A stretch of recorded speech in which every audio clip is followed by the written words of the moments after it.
Welcome to the Meta Mind Shift Show, guys. Hey! I am happy to have you all back here for another week to talk about all things metaverse and all things future, to talk about AR and the future of reality versus virtual reality. What does that look like, and what does it mean to have a meta mind shift?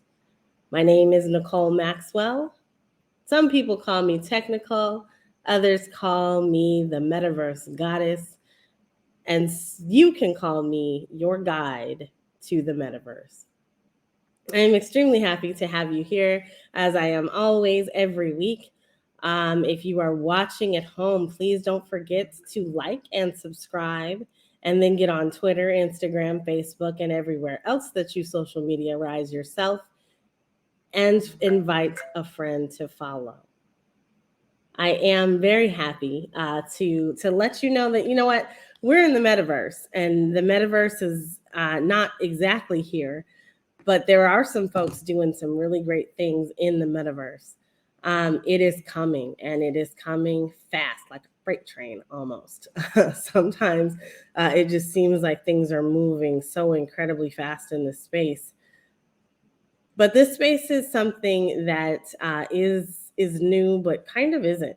So I like to tell people that the metaverse is coming, but some of us have been in the metaverse for a very, very long time. And so if you've been a gamer historically, if you have ever had an opportunity to jump into an MMORPG, if you've seen movies like The Matrix or Strange Days or iRobot, you have been in the metaverse. And so that is an extremely interesting and extremely expansive world that is unfolding in front of us and before us every single day. There is something new coming out every single day. And so today's episode, we are going to be talking all about the metaverse and avatars. Avatars. How will you show up in the metaverse? How will you show up? What does that look like for you to be in a metaverse? So I have a few co-hosts that will join me from time to time, and they will come through and represent for NiKole and the metaverse. And so you can always find them in the lower right-hand side of the screen here. And these are my girls. These are my favorite co-hosts, but they are always here with me. And all of them have various different names that I've given them in their various worlds that they live in. But they are versions of me that show up. And so most of you guys know me as Technical. And I am somebody who definitely has been into gaming since I was younger. I have been able to enjoy all sorts of different games. So when I was young, we played on my uncle's Atari. He lived across the street, and I was able to go across the street and enjoy that with my cousins. When I got older, not that much older, but I got a Nintendo. And I remember running on the trackpad because we had some track games. And then, obviously a few years ago, not a few years ago, but about a decade ago, we had Nintendo Wii that picked up where the trackpad left off. And so it was like sports and gaming. Esports is definitely a thing. Gaming is definitely a thing. It doesn't matter what type of game you like. As I got older, I got into MMORPGs. And so MMORPGs, what is that? Massive multiple online role-playing games. So you play the role of something or someone else. And I say something, and that was not a misstep. You can play the role of something else. So whatever virtual world you are in, you are represented by your avatar. And so my avatars are always little sisters, and I try to make them look like me. I try to make them feel as close to me as possible. But they all kind of, you can see them over next to me now. But it's very cool to find an avatar that resonates with you, to be able to find one that actually looks and feels like you do, and looks and feels like something that you'd actually put on their clothes, have them wear something that you would actually wear.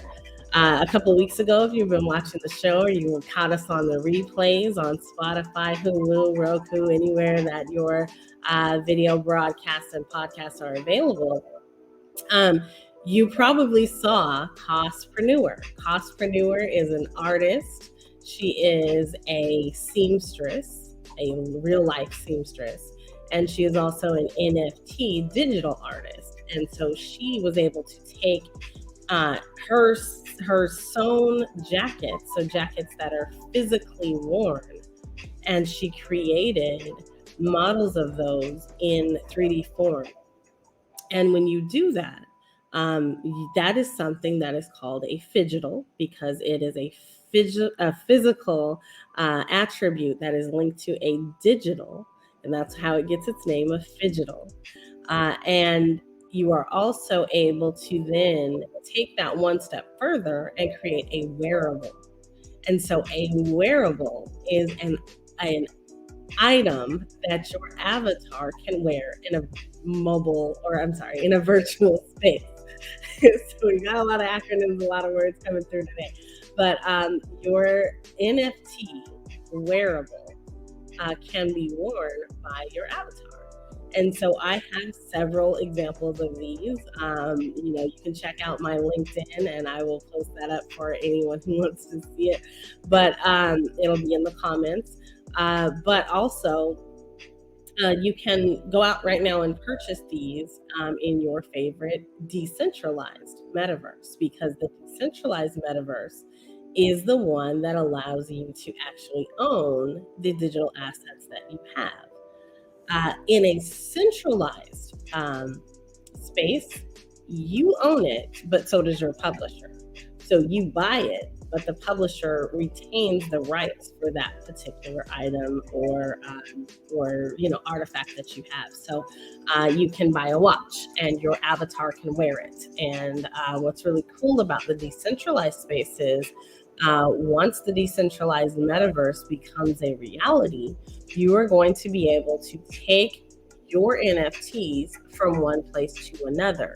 And that includes wearables, and that includes NFTs. So those items are going to be able to be transferred from one metaverse space to another metaverse space. And so that is what's really cool about having a metaverse in the first place, is that it's interoperable and it is interconnected. So you have the ability to port from one to another, and it is interconnected and interoperable, meaning that your items, your devices, your gear, so to speak, for all my gamers out there, your gear is going to be eligible to be moved from one avatar to another. So if you look at the lower right-hand corner, you'll see my different avatars. And so one of them, starting on the far my right, you have Vexy, and Vexy is from Ready Player Me. And then you have Technical. Technical is in Altspace. And you have Technical 2, and she is from VR Chat. And then you have Vexy, and Vexy Blocks is in Roblox. And so those are my co-hosts. Those are my avatars. Those are their names. And so you can tell that I like the color green. So they always are wearing something green. My avatars would not be caught dead without green gear on of some kind. But then they are also examples of me. And so when I'm moving through a space, they're there representing me. So for example, in this particular setting, I can come on screen as an avatar.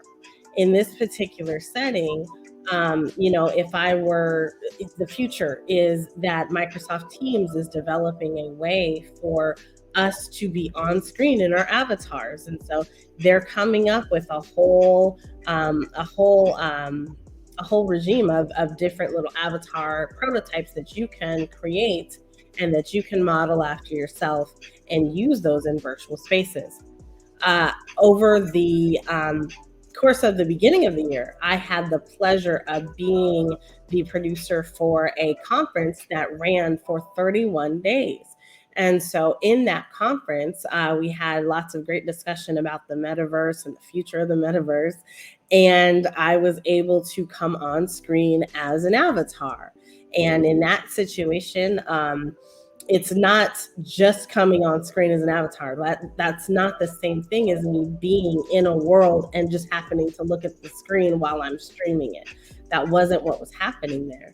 The technology was actually mapping to my face and then rendering my face back onto the screen.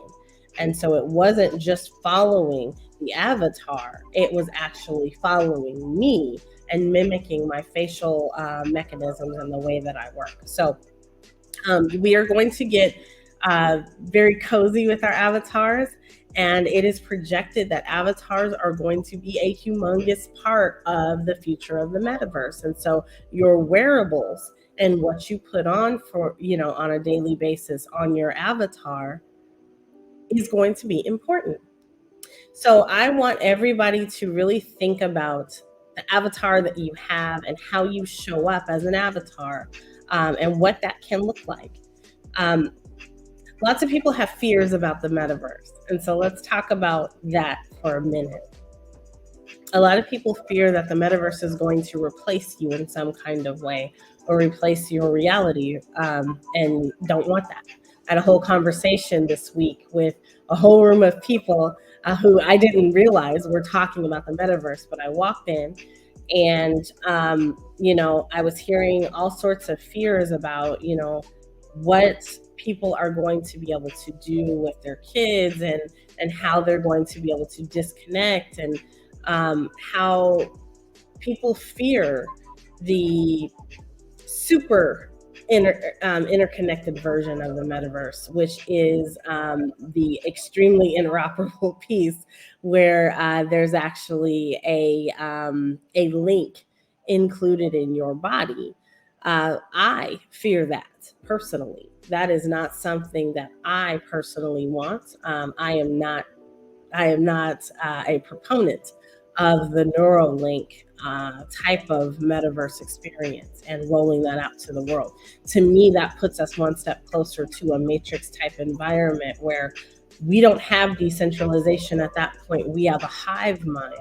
And that's literally everything that I stand against. So I don't want that. I want people to be able to be empowered and survive on their own without being constantly connected to this thing.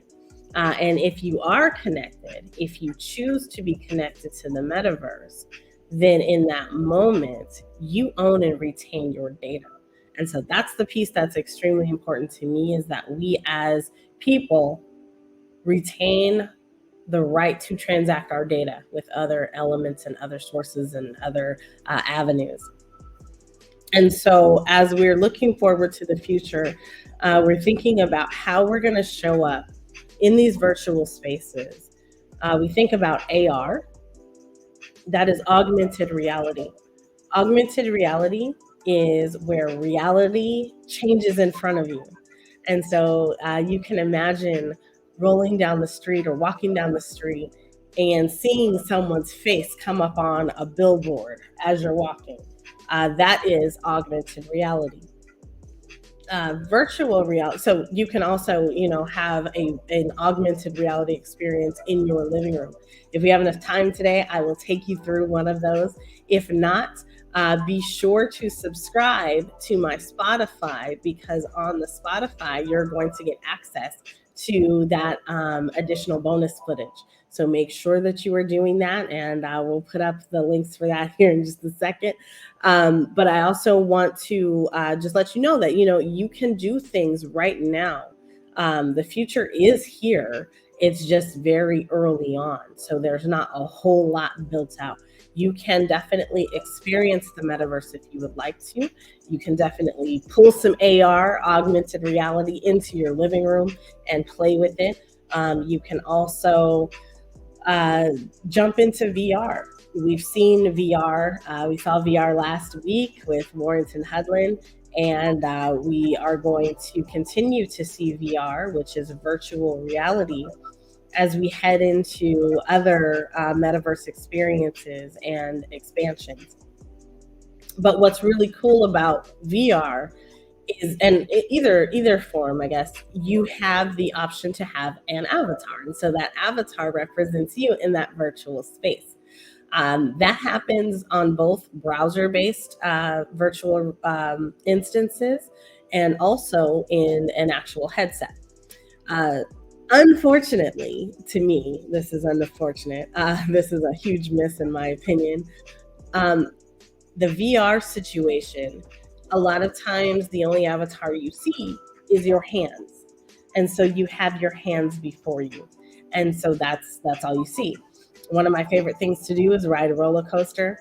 I am somebody who takes technology extremely seriously. And I introduced my niece to her Oculus when she was 6. But I took the steps to make sure that she knew how to actually utilize it.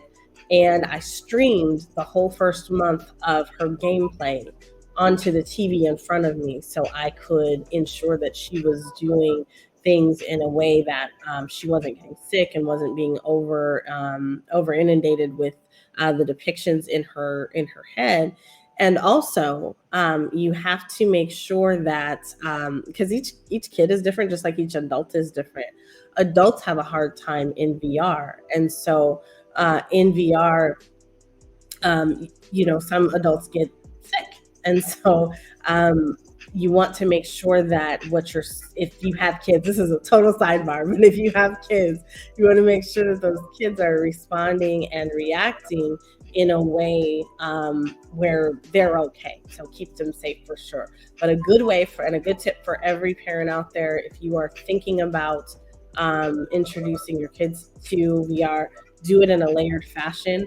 And I don't mean, give them 4 hours at a time like you would with a cell phone. I mean, literally like 10 minutes at a time, and then build on that as they're doing okay with it over the course of a month. That's how I did it with my niece. And she definitely has, she's one of those kids. She's kind of like me. She's definitely a gamer, and she kind of gets the different ways to do things. But still, like I watch her when she's on that headset, and yeah. So anyway, so what I'm saying is, when you are in VR, the reason I said this is because when you're in VR, one of the things that you have in a lot of these instances is just your hands.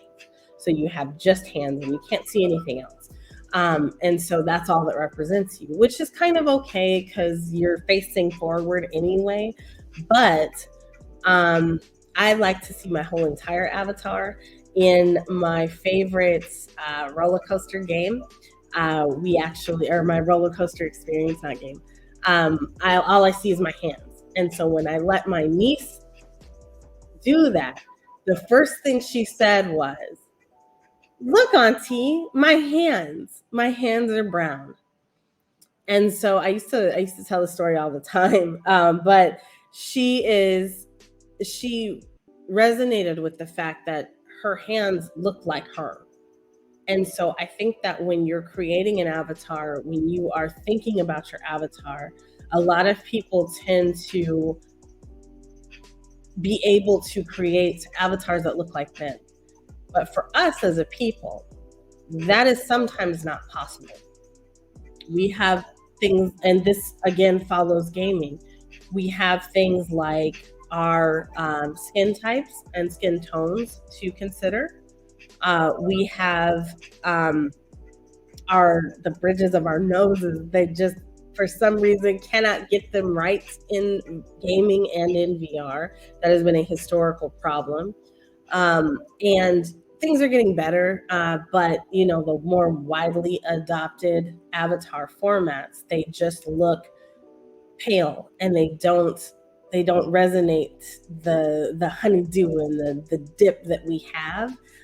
Really, like, it's just not there. And so we want to make sure that we're speaking out when we hear things about how our avatars are created, or are really getting into these creators and playing with them. Now, I will say that over the last few years, that has changed significantly.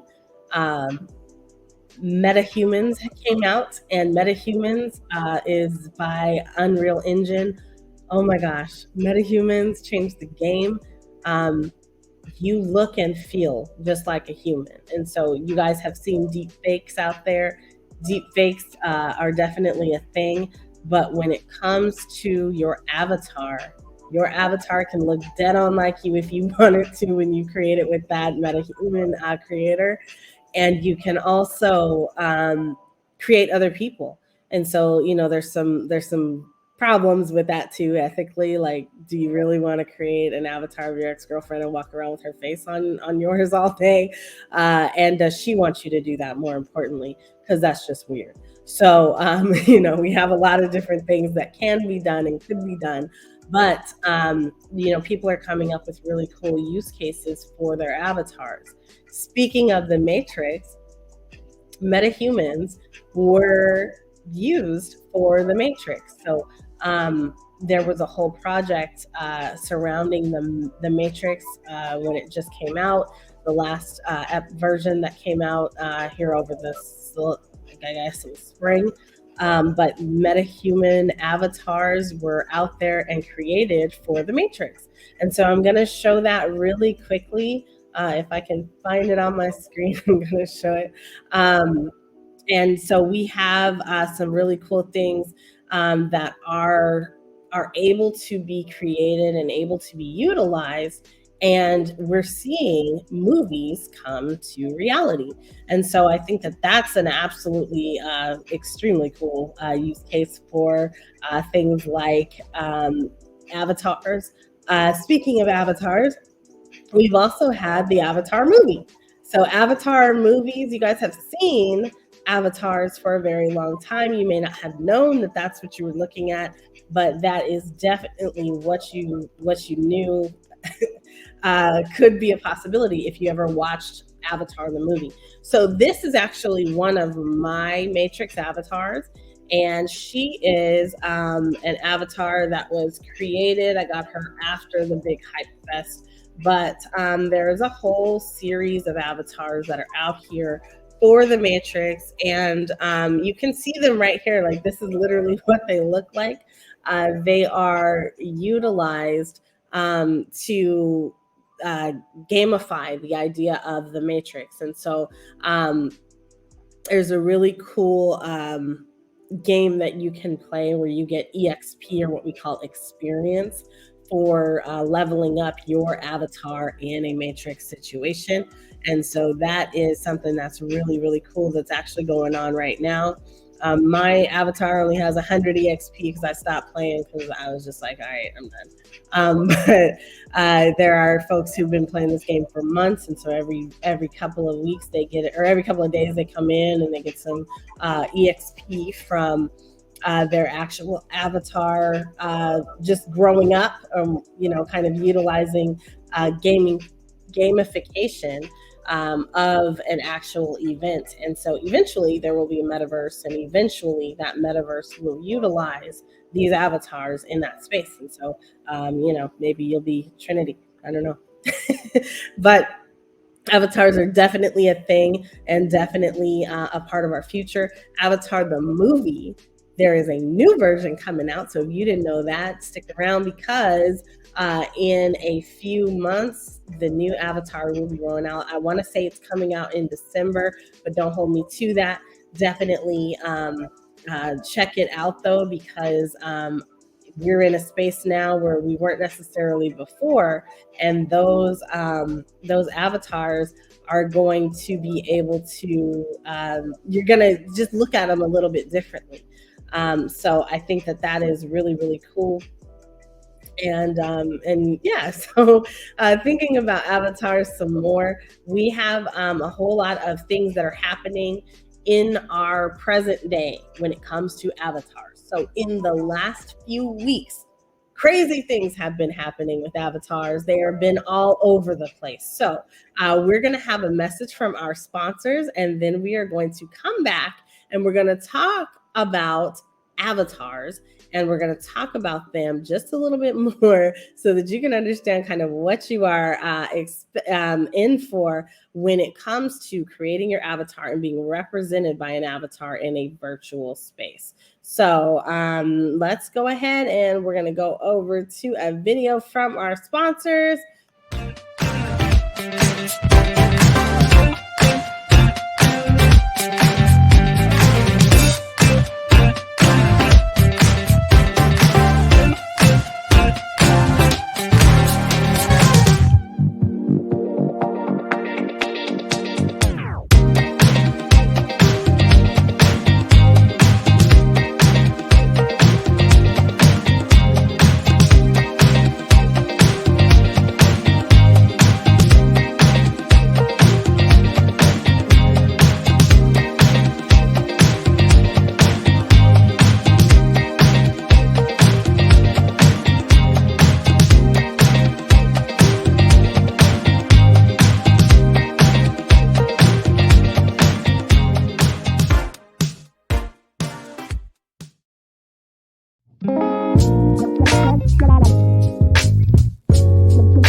Hey, uh, so I might be looking a little different right now, but I am still me.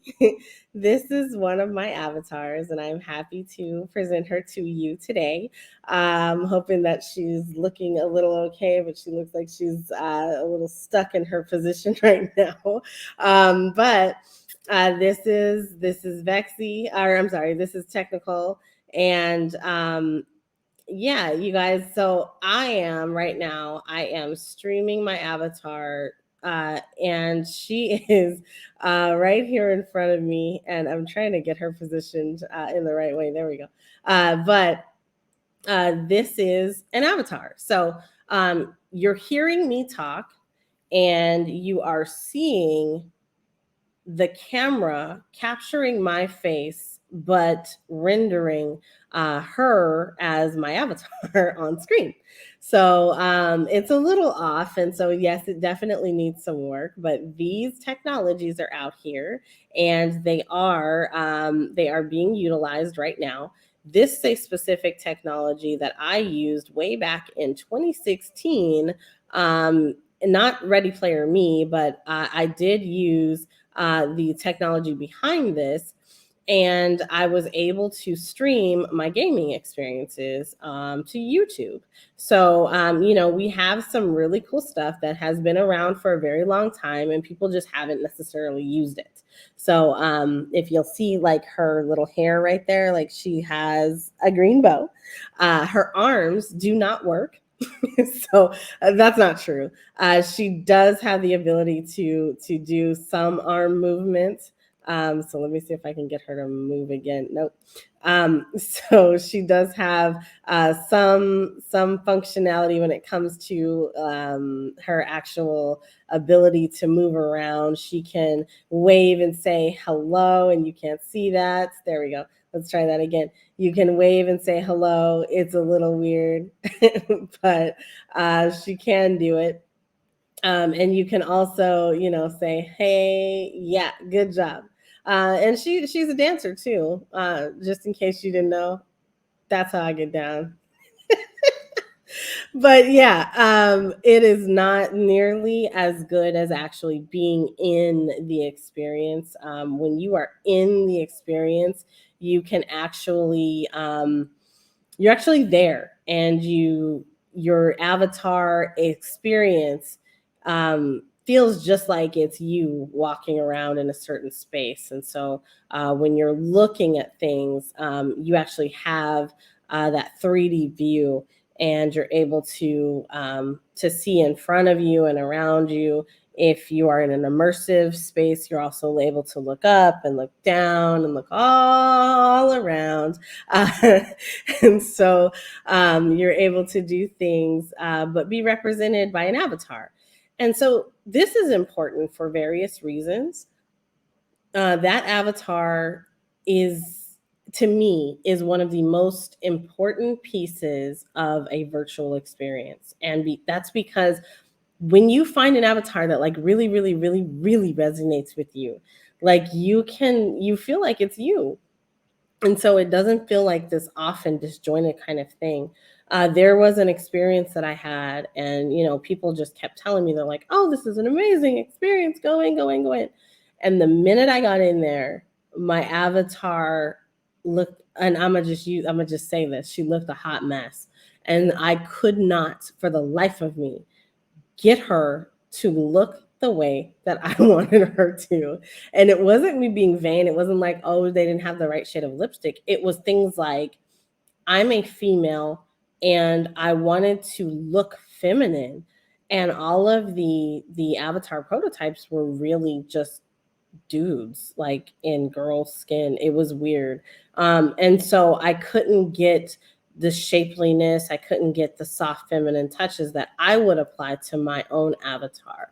And so I think that that is something that a lot of game publishers miss out on, especially when you have to think about a audience who is now not just guys, not guys like historically we've had guys who were kind of running the whole gaming industry. um, that changed several years ago, but the metaverse is for everybody. So not only are you going to have women in there, you're going to have all sorts of character types in there. So you are going to have cats and dogs and squids and kind of all these very eccentric and imaginative type of characters that need to be created and need to be able to move and flow and feel just like a person would. And so or their version of a person. So like if you're a robot, you don't really want to look like a person, you don't want to move like a person, you want to move like a bot, right? So it has to be on time and on target. So what that means is there are a lot of new jobs out here for people that understand this. So if you're somebody who gets it, then get with a gaming company that's building for the metaverse. If you're somebody who understands, and this is why, like, man, gamers, we have such a leg up right now in this world because you understand the future. You understand the economy because you understand gaming economy. You understand avatars. You understand being represented digitally. You understand all the problems that come with a land rush and virtual real estate and acquisitions of land and housing and plotting out space for multiple participants to enjoy and experience.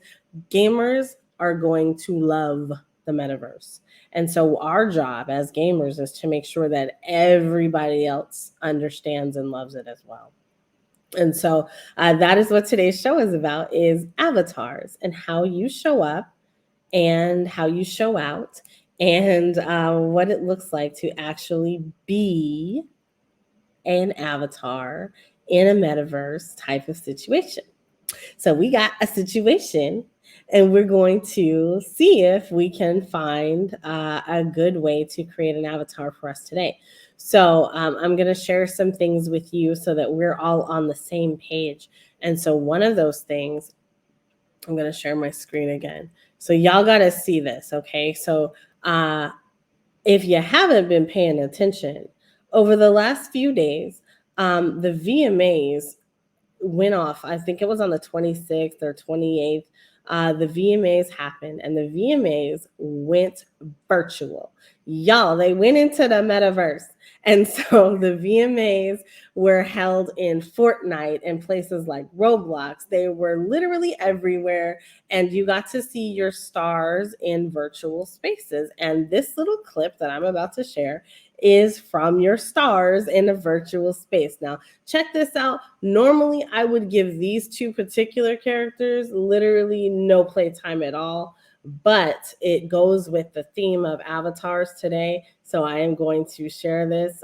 This is Snoop Dogg and Eminem, and they are represented in their Bored Ape. And my goodness, I said I was never going to say that name, those those words on this show, but their Bored Apes are something that they put on, and they did exactly what I'm doing now, or similar to what I'm doing now. Theirs is much better. But what I'm doing now, they were represented by their avatars in a virtual space. So check it out. I can't take it anymore. Okay, so get that off the screen. So good riddance to the Bored Apes. They've just gained more popularity now. Otherworld is their metaverse space, and one thing I cannot and will not deny is that the Otherworld is a cool looking space. I hate to say it, but it is.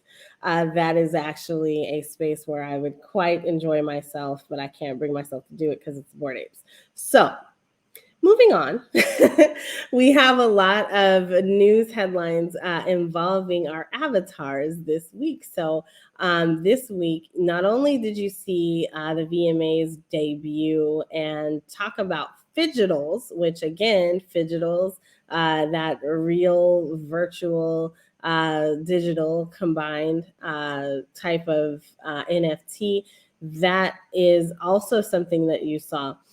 But we also saw, where is it? We saw, oh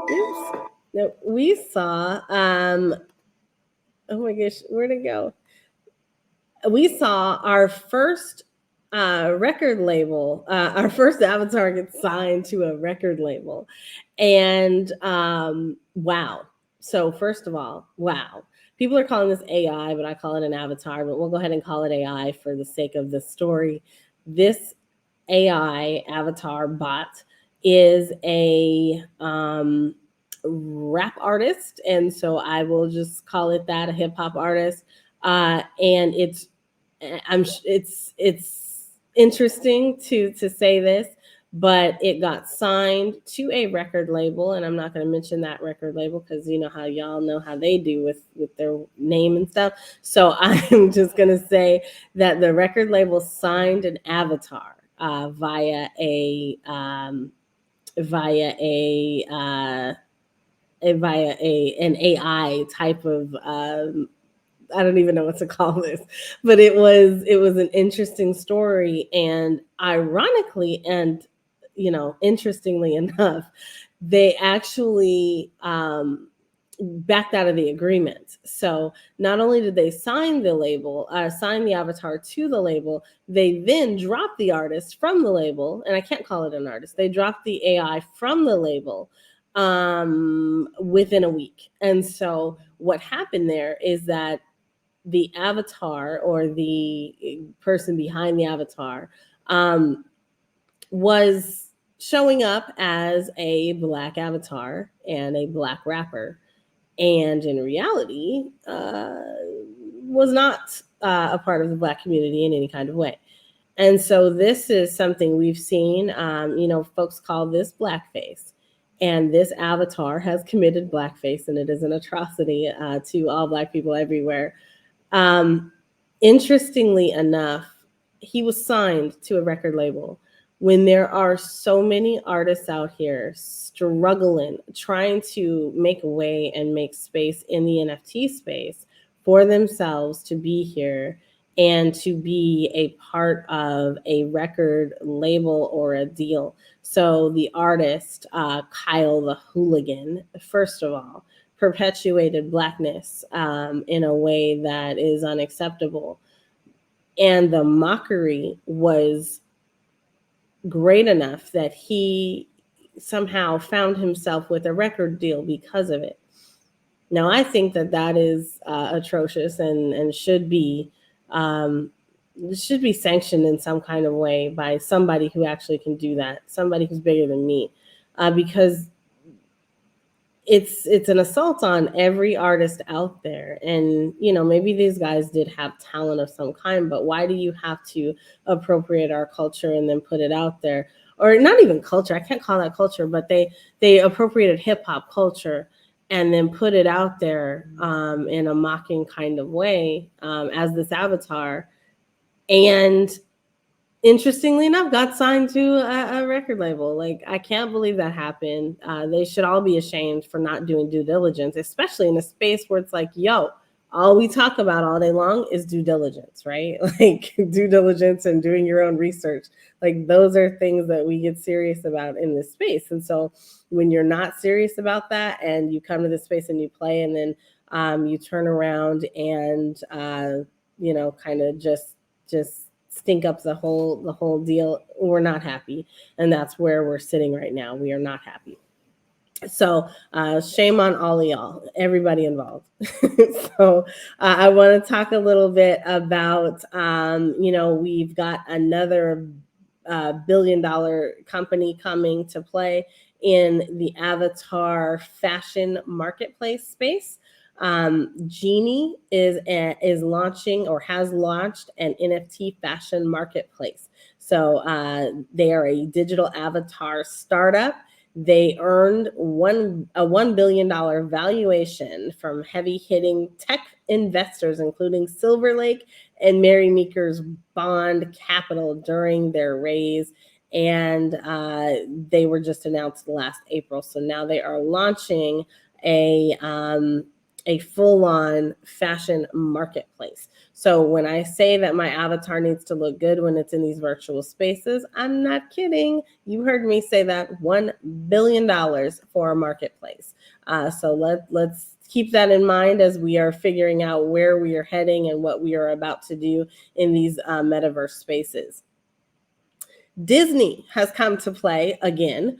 Disney is getting serious about their avatars and their virtual spaces, because they have you're able to now create your avatar in Dreamlight Valley's free character creator. So their avatars look kind of slick. I'm not gonna lie. Like, I really like the Ready Player Me avatars, but these Disney ones look really cool, and I cannot wait to get started. If you want to get started with that, you're going to be able to find it over on Steam. So go ahead and go to Steam, and you can search for the Disney character creator, and you'll be able to find it there.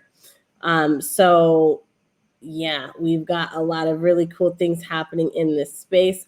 Another is that NVIDIA graphics sees a metaverse that is populated with lifelike chatbot avatars. So this is an article that came out from CNET this week. Chatbots.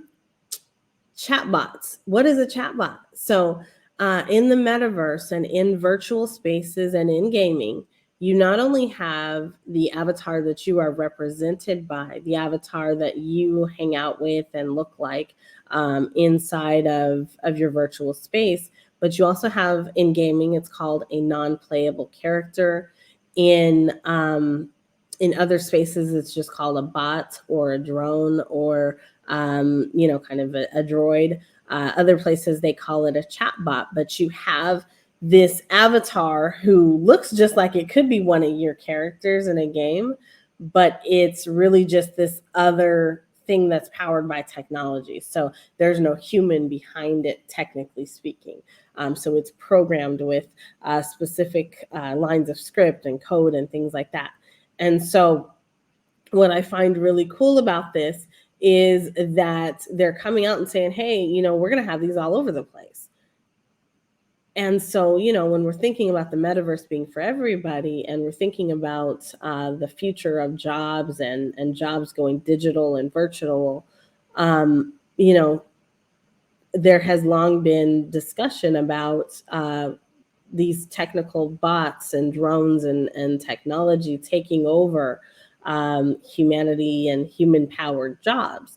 where things are repetitive, and it would be more efficient to put an AI bot or some piece of semi-aware technology in its place. So think about that as you are thinking about the future. You're thinking about your business, your job. What are you doing?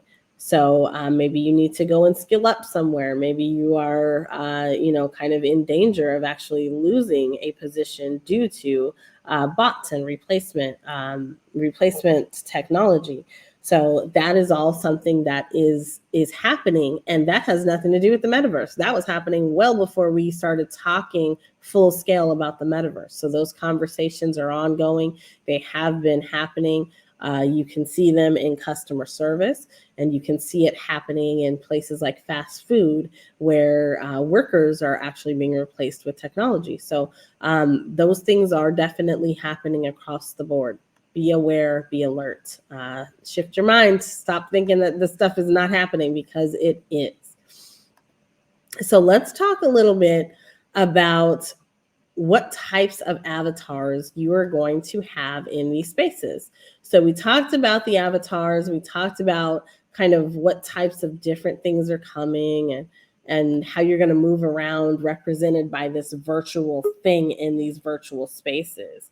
Now let's talk a little bit about let's talk a little bit about what does it look like when there's problems. So we know that in the future we're not going to be devoid of problems. Like, there can be a problem that happens here, something happens there.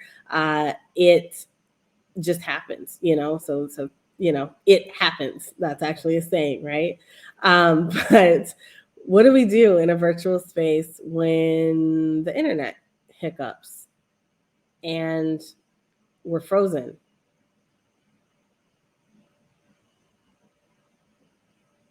What do we do in a virtual space when there is lag, or when your technology is not rendering itself like it should be?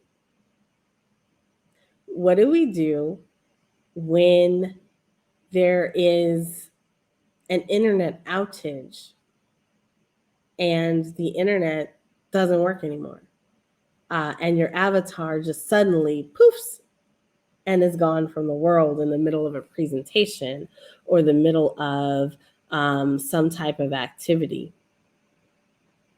What do we do? These are all things that we need to think about, and things that we need to be asking of our technologists who are around us, people who are actively building out the metaverse. What does it look like to have a full-on failure of the metaverse? It's possible. We see it happen in virtual spaces all the time. There's something called maintenance for literally every single technology that's out there. Something has to go under maintenance. Well, how do we take things down for maintenance in the metaverse? What does that possibly even look like? We have a lot of things to consider. We have to be thoughtful about how we are considering them and what we are doing when it comes to the future, and building it out in a way where we can continue to be productive. If the metaverse is built on top of the blockchain, there will be redundancy. There will be decentralization. And with that comes ownership. And with that comes newfound freedom. You heard it last week. Mr. Warrington Headland said that the metaverse was freedom for us as a people. And I do not disagree. I absolutely 100% feel him on that conversation, because it is. It allows us to be expansive with our minds, and expansive with the things that we know, and can share and can contribute to this world. There are fears, and those fears are legitimate. We need to not shut people down because they have questions, but answer those questions if we can. And if we can't, then we need to take some notes and figure out what we're going to do. Because if we have questions that we can't answer, then we are not ready for mass adoption in the metaverse. and we are not ready to be fully in the metaverse. So always want to be mindful of those things. Man, I hope you enjoyed today's show with me. I hope that you enjoyed being able to be here with my little avatar. And I hope that you have learned something new or thought a little bit differently about something that you may have not been thinking about or may have thought about previously. I do want to encourage all of you to think about your future and think about your future in the metaverse. And so there are lots of different ways that you can go ahead and get involved right now in the metaverse. And one of them is by just going to like Decentraland or CryptoVoxels and jumping in and seeing what it's like. Those metaverse spaces are very niche. So you are not necessarily going to fall in love with either of those, but maybe you will. And that is something that, only you can answer. If you need a guide to the metaverse, I definitely encourage you to tap in with me. I want you to definitely get in touch with me at metamindshift.com. And we're going to have a community for the Meta Mind Shift folks, all of our followers, everybody who is tapping in on a weekly basis. First of all, thank you. I appreciate you. My team of cohorts down here in the corner, they all appreciate you too. And we are going to have a community of people that want to be in the metaverse, that are metaverse curious. And so if you're thinking about these metaverse experiences, if you are a naysayer and you just want to be around people who think differently, and you just want to dip your toes in, that is what this community is going to be for. So definitely tap in. It is something that we're building up, and we're going to be launching here very, very soon. But if you tap in early, you definitely reap the rewards of being an early community member. I have a lot of things going on. So first of all, I want to say thank you so much to all of our sponsors. We are going to say thank you to our sponsors one more time, and then I am going to come back to you and talk to you about the power of decentralization.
As I'm sitting there and my head is cocked to the side.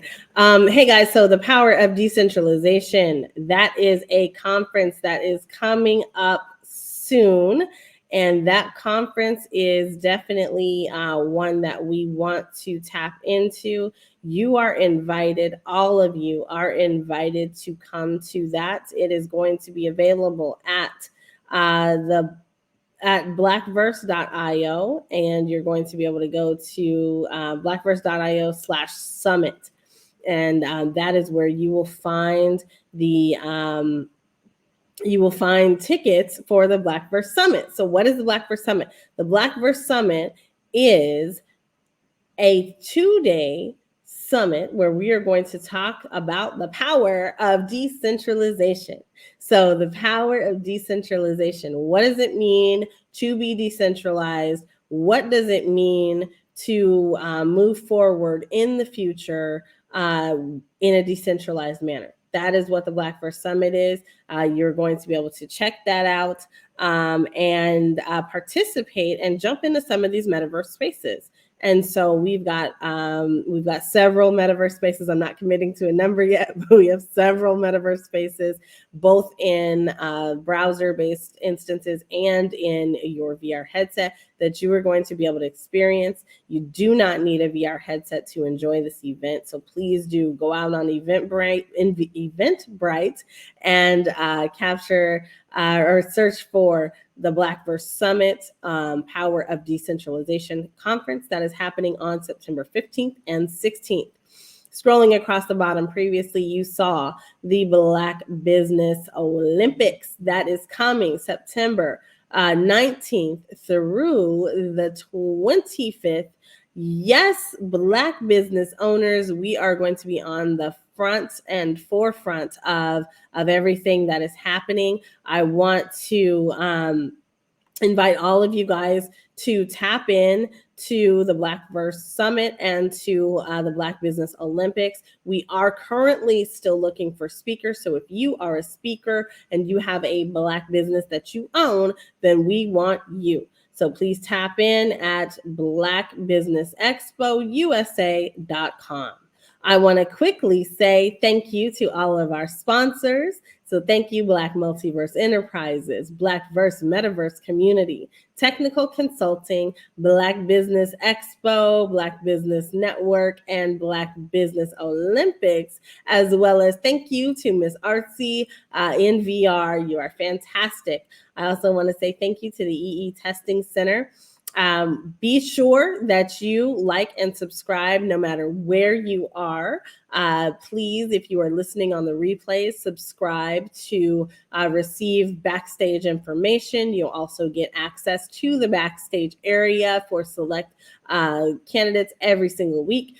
You will also be able to join our community. We are absolutely open for sponsorship. So I want to thank everybody once again for watching, and we are going to go out with a little something special today, and that is to give honor and tribute to the Black Business Olympics, because the Black Business Olympics is coming, and it's going to be fire, y'all. I'm excited. I can't wait for this. And so thank you for watching. Stay tuned in, stay tapped in. This is NiKole, and my voice is resting.